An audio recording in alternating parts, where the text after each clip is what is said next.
Bir düşün, yaşadığın ülkede sadece bir kişinin söz hakkı var. Okula kimlerin gideceğine, ne konuşulacağına, hatta kimin mutlu olabileceğine bile o karar veriyor.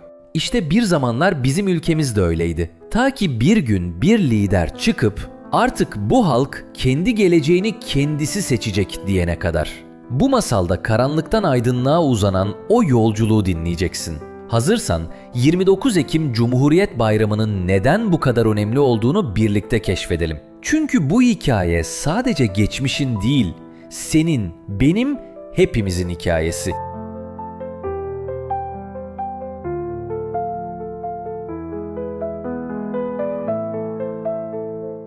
Okulun bahçesi bayraklarla doluydu. Kırmızı beyaz renkler her yeri sarmıştı. Öğrenciler ellerinde küçük Türk bayraklarıyla sıraya dizilmiş, heyecanla bekliyordu. Derin'in kalbi güm güm atıyordu. Çünkü bugün sadece bir tören değil, bir tiyatro gösterisi de vardı. Cumhuriyete giden yol.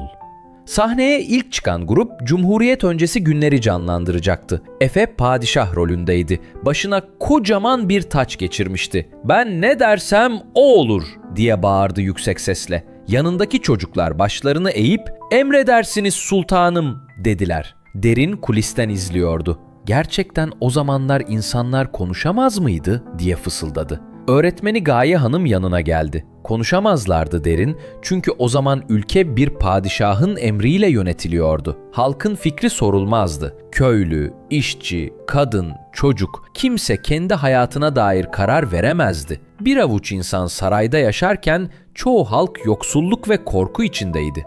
Derin şaşkınlıkla sordu. "Peki ya okullar, öğretmenler?" Gaye Hanım iç çekti.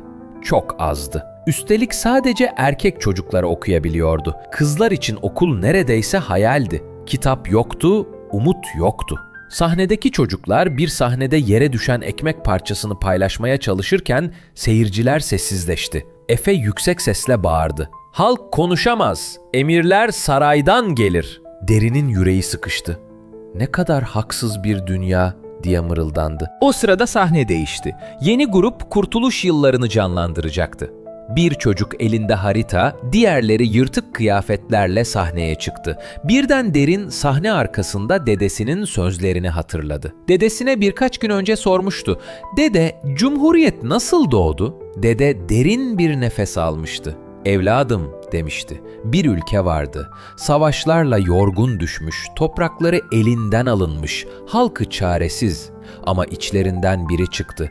Biz kendi kaderimizi kendimiz çizeriz," dedi. O kişi Mustafa Kemal Atatürk'tü. Mustafa Kemal halkı inandırdı. "Artık emir alan değil, karar veren olacağız," dedi.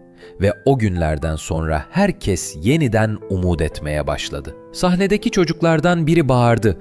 "Millet kendi geleceğini seçmeli." Bir diğeri cevap verdi. "Egemenlik kayıtsız şartsız milletindir." Alkışlar arasında Derin'in gözleri doldu. Artık anlamaya başlıyordu.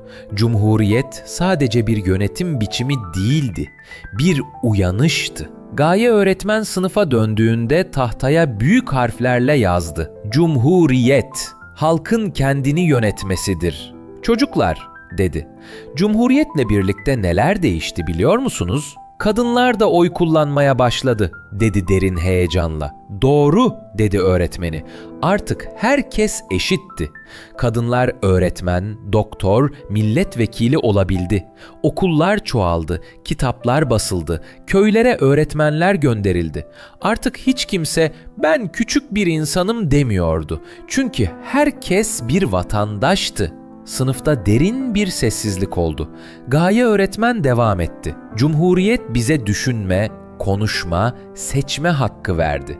Ama bunlar bir kere kazanılıp sonsuza kadar kalan şeyler değildir. Biz korumazsak bir gün elimizden alınabilir." Öğretmen derse getirdiği bir gazeteyi açarak, "Bakın," dedi, "şu ülkede çocuklar okula gidemiyor. Çünkü hükümet izin vermiyor. Şurada ise insanlar neye inanacaklarına, ne giyeceklerine bile kendileri karar veremiyor." Sınıf sessizleşti. Derin fısıldadı. "Yani bazı ülkelerde insanlar hala özgür değil mi?" "Evet," dedi öğretmeni. "İşte bu yüzden Cumhuriyet çok değerli. Biz özgürce konuşabiliyorsak, kitap okuyabiliyorsak, seçme hakkımız varsa bunu Atatürk'ün bize armağan ettiği Cumhuriyete borçluyuz. 29 Ekim sabahı tüm sınıf Anıtkabir'e gitti. Çocuklar sessizce yürüdü Aslanlı yoldan. Her adımda kalplerinde aynı soru yankılanıyordu. Biz bu emaneti koruyabilecek miyiz? Mozolenin önüne geldiklerinde Derin, elindeki küçük bayrağı göğsüne bastırdı. İçinden sessizce şöyle dedi: "Atam, söz veriyorum, Cumhuriyeti koruyacağım, adaletli olacağım, doğruyu söyleyeceğim, çalışacağım." Rüzgar bayrakları dalgalandırırken Derin'in yanındaki öğretmen gülümsedi. "Cumhuriyet sensin Derin. O sadece geçmişin hikayesi değil, her sabah yeniden doğan bir ışık."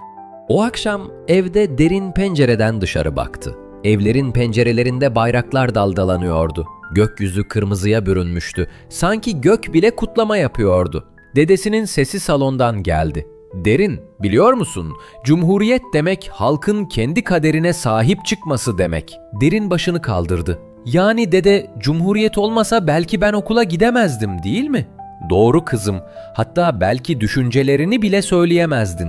Ama bugün konuşabiliyorsun, okuyabiliyorsun, hayal kurabiliyorsun. Çünkü sen Cumhuriyet'in çocuğusun." Derin gülümsedi, elindeki bayrağı salladı. "Cumhuriyet varsa umut da var," dedi. "Ve biz o umudu yaşatacağız." Cumhuriyet bir gün ilan edilen bir sistem değil, halkın kendi kaderine sahip çıktığı büyük bir dönüşümdür. O yüzden her 29 Ekim'de sadece geçmişi değil, özgürlüğümüzü, eşitliğimizi, insanlığımızı kutlarız. Çünkü biz biliyoruz, Cumhuriyet biziz. Biz yaşarsak o da yaşar. Cumhuriyet sadece bir yönetim biçimi değil, özgürlüğün, eşitliğin ve umutla dolu bir geleceğin adıdır. Mustafa Kemal Atatürk ve arkadaşları bize sadece bir bayram değil, kendi sesimizle konuşabileceğimiz bir ülke bıraktılar. Bu yüzden her 29 Ekim'de sadece geçmişi değil, geleceği de kutluyoruz. Çünkü Cumhuriyet demek, sen demek, ben demek, hepimiz demek. Eğer bu masalı beğendiysen kanalımıza abone olmayı, videoyu beğenmeyi ve sevdiklerinle paylaşmayı unutma. Yeni masallarda buluşmak dileğiyle. Yaşasın Cumhuriyet!